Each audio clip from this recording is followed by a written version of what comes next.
আসসালামু আলাইকুম রহমতুল্লাহ। সম্মানিত দর্শক, আমরা এই ভিডিওতে আলোচনা করব ঈদুল ফিতরের নামাজের নিয়ম ও আমলসমূহ। এই নিয়ে আমরা কতগুলো আলোচনা করব। 1 নাম্বার, ঈদের দিনের সুন্নত কাজ কি কি। 2 নাম্বার, ঈদের দিন পুরুষ মহিলাদের তাকবীর দেওয়ার নিয়ম কিভাবে। 3 নাম্বার, ঈদের দিন 4টি ভুল আমরা কিছুতেই করব না। 4 নাম্বার, ঈদের দিন কবর জিয়ারত করার নিয়ম। 5 নাম্বার, ঈদের জামাত না পাইলে কি করবেন। 6 নাম্বার, মহিলাদের ঈদের নামাজ কিভাবে পড়বে কিনা। 7 নাম্বার, 6 নাম্বার, মহিলারা ঈদের নামাজ পড়বে কিনা। 7 নাম্বার, ঈদের নামাজ না পড়লে গুনাহ হবে কিনা। 8 নাম্বার, ঈদের নামাজের নিয়ত কি, সূরা কি। 9 নাম্বার, ঈদের নামাজের তাকবীর কয়টি এবং কিভাবে দিবেন। 10 নাম্বার, নামাজের প্র্যাকটিক্যাল নিয়ম, কিভাবে নামাজ পড়বে। 11 নাম্বার, নামাজ শেষে মুনাজাতের নিয়ম কি। এতক্ষণ আমরা সংক্ষিপ্ত আকারে কী নিয়ে আলোচনা করব তা শুনলাম। এখন আমরা বিস্তারিত আলোচনা করব। ঈদের দিনের সুন্নত কাজ কি কি। ঈদের দিন, ঈদুল ফিতরের দিন 13টি কাজ করা সুন্নত। 1 নাম্বার, ভোরে খুব তাড়াতাড়ি ঘুম থেকে উঠে যাওয়া।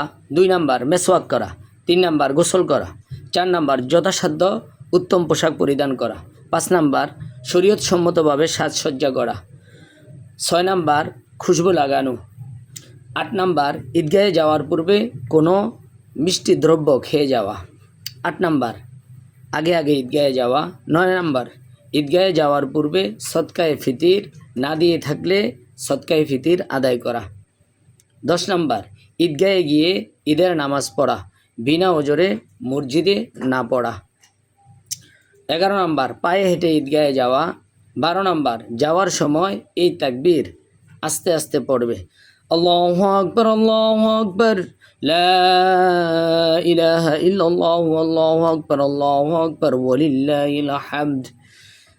পুরুষ আস্তে আস্তে পড়বে আর নারীরা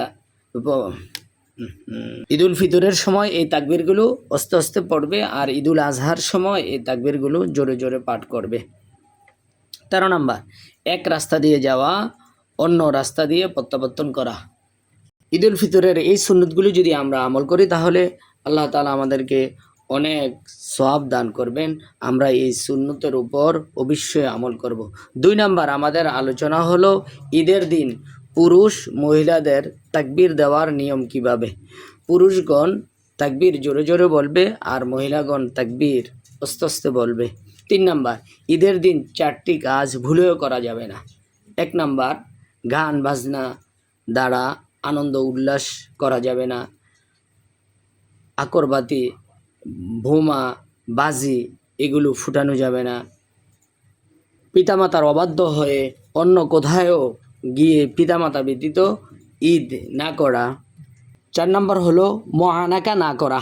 মুআনাকা কোলাকুলি করাটা মূলত দীর্ঘদিন যদি দেখা না হয় তারপর মুআনাকা করা হয়।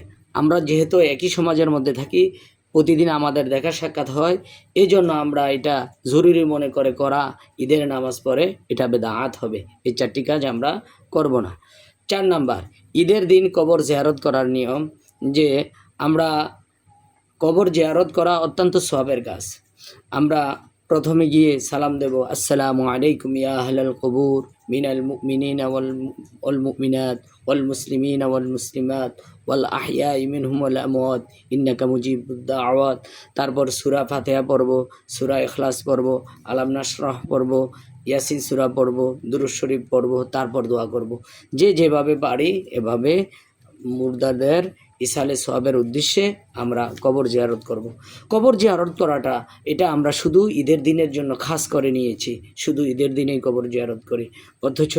অথচ আরও অধিক আল্লাহ রাসূল অধিক পরিমাণে কবর জিয়ারত করার কথা বলেছেন। কেননা কবর জিয়ারত মৃত্যুর কথা স্মরণ করিয়ে দেয়, গুনাহ থেকে মানুষকে বিরত রাখে।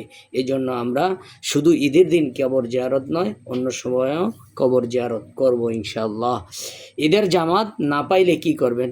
ঈদের নামাজ না পেলে সে আর ঈদের নামাজ কাজা করতে হবে না, কেননা কাজা শুধু ফরজ নামাজেরই হয়ে থাকে, ওয়াজিব সুন্নত নামাজের কোনো কাজা হয় না। ঈদের জামাত, ঈদের নামাজ যেহেতু ওয়াজিব, এটার কোনো কাজা নেই। যে না পেল তার মতন পরা কপাল আর কেহ নেই, সে কাজাও করতে পারবে না এবং ঈদের নামাজ না পাওয়ার কারণে সে গুনাহগার হবে। আর আমরা সবাই সচেতন থাকবো যাতে করে জামাত শুরু হওয়ার অনেক আগে আগে যাওয়া, যেহেতু অনেক সবের কাজ, এই জন্য আমরা ঈদগাহে আগে যাব। জামাত যখন দাঁড়াবে আমি তখন যাব, এটা যদি আমার নিয়ত থেকে থাকে তাহলে আমি জামাতেই পাবো না। 6 নাম্বার, মহিলারা ঈদের নামাজ পড়বে কিনা। মহিলারা যদি ঈদগাহে যদি ওই রকম ব্যবস্থা থাকে, পর্দার ব্যবস্থা থাকে, ওই রকম যদি ইসলামী রাষ্ট্র হয়ে থাকে, মহিলাদের জন্য পৃথক ব্যবস্থা হয়ে থাকে, তারপর মহিলারা ঈদগাহে নামাজ পড়তে পারবে, অন্যথায় পড়তে পারবে না। আমাদের দেশে মহিলারা ঈদগাহে গিয়ে নামাজ পড়ার যেহেতু কোনো ব্যবস্থা নেই, এই জন্য তারা ঘরে থেকেই যদি অন্যান্য নফল নামাজ পড়ে ঈদের নামাজের সওয়াব পেয়ে যাবে। 7 নাম্বার, ঈদের নামাজ না পড়লে গুনাহ হবে কি? হ্যাঁ, অবশ্যই গুনাহ হবে। 8 নাম্বার, ঈদের নামাজের নিয়ত কি, সূরা কি? ঈদের নামাজের নিয়ত হলো, আমি এই ইমামের পিছনে ঈদুল ফিতরের 2 রাকাত ওয়াজিব নামাজ 6 তাকবীরের সাথে এই ইমামের পিছনে আদায় করতেছি। আল্লাহু আকবার। ঈদের নামাজের তাকবীর কয়টি ও কিভাবে দিবেন?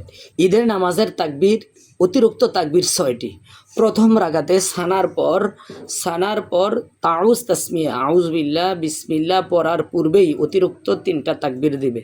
আল্লাহু আকবার, আল্লাহু আকবার, আল্লাহু আকবার।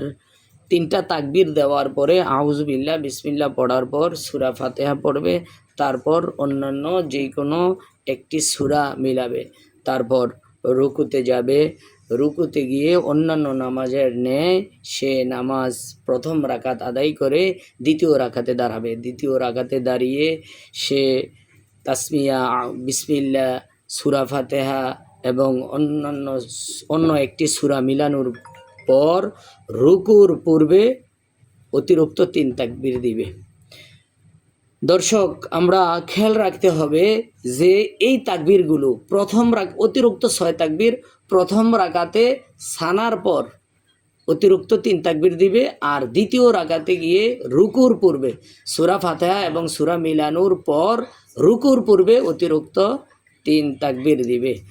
আর এই তাকবীর দেওয়ার সময় আমরা হাত উত্তোলন করব।